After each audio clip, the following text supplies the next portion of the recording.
it's Shani and welcome back to my channel. So I haven't done one of these like sit down chit chat videos in a really long time and it feels really good. So in today's video I'm doing my January favorites. I can't believe this month is like nearly over already. So weird. I have a lot of beauty products to share with you guys today, so let's go ahead and get started.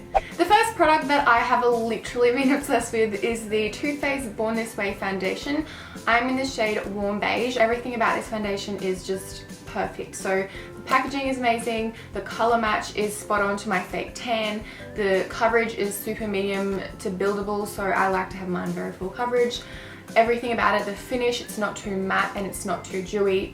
There's nothing bad to say about this foundation. I would have to say this is one of my favorites, and it is just as good as my Giorgio Armani Luminous Silk foundation, except this one is a bit more full coverage, and that one is nearly $100 and this is a lot cheaper, so would definitely recommend this if you are after a new foundation. Next thing is the Bobbi Brown foundation stick. I've never been a huge fan of cream contouring until I bought this. This is in the shade 6.5, which is perfect for me. I know a lot of people use the shade 6.5, so all I do is put it under my cheekbone and I draw a thick line and then I blend it out with my beauty blender and it just looks so bronzed. It's just the color that really makes you look sun-kissed and tan, and it's just a really easy way to contour.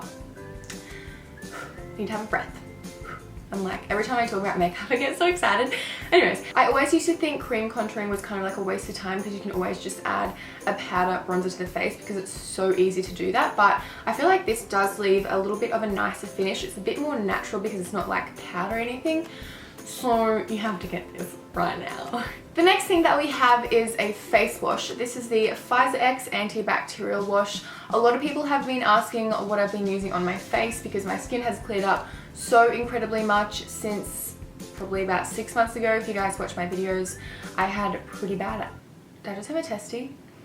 I had pretty bad acne, so I use this 3 times a day, in the morning and then after I wash my makeup off in the afternoon and then before I go to bed. So this gets rid of like oils and dirt and stuff, and it also helps prevent breakouts and acne.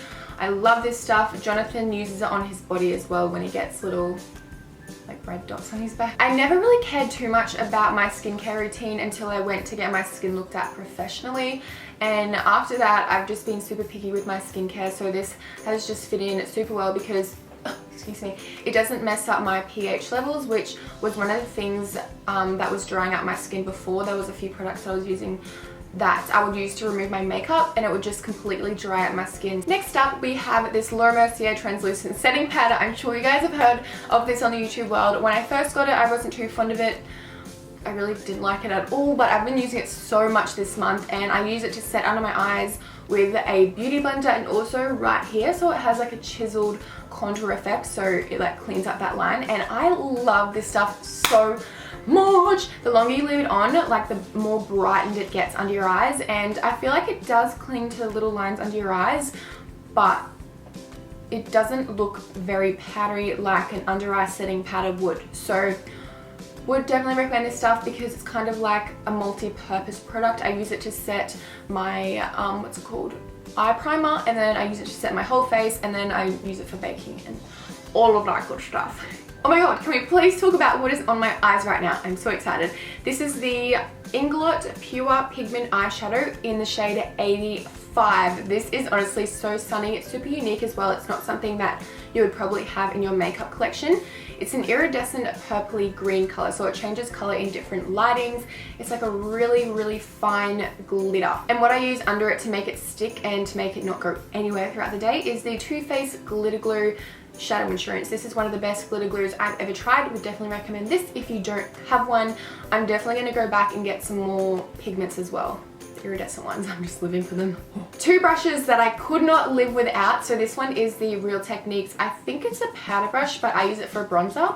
As you can see, it's nice and orange, so just under my cheekbones and around my face to warm it up. I don't know what it is about this brush, but it just makes my bronzer go on so nice and seamless and blended, and it takes 2 seconds because it's like the perfect size to do all of that. So I got this from Priceline and it was it was $60 on sale, and I was really iffy about buying it because that's a lot of money for a makeup brush. All of these brushes right here were about $20, but if you don't have a good bronzer brush right now, I would definitely recommend just getting this. Just bite the bullet and get this because it honestly does such a good job at bronzing up the face. If you've already got one, I don't know, $60, it's your choice. It's a lot of money. But I guess that is the only brush that I use to bronze my face now.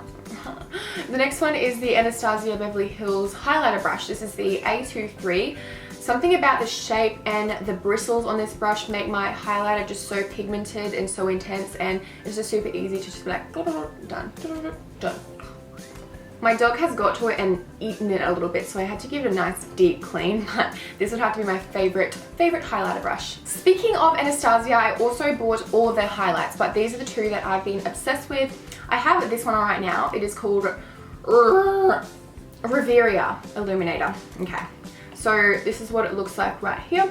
This one isn't as pigmented, I feel, as the So Hollywood one. This is one that everyone's been raving about. So let's have a little comparison right here. So this one is So Hollywood and this one is the one that I can't pronounce. So this one's definitely a lot more peachy and this one's more on the golden side. So this one is kind of just like the staple highlight that everyone loves. So if you're kind of choosing between the two, I would definitely recommend this one.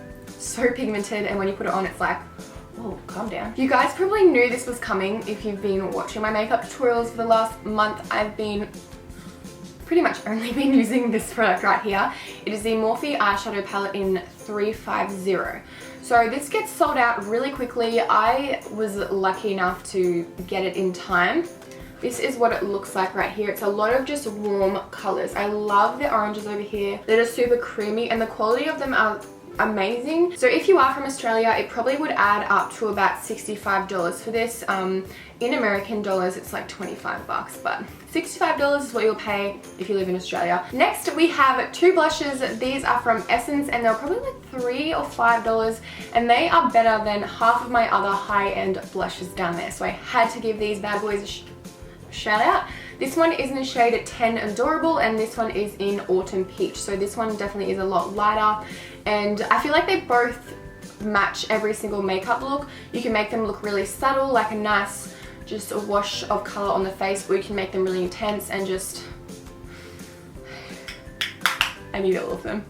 Last but not least, we have a liquid lipstick. This is from the brand LA Splash and it is in the shade Innocent Vixen.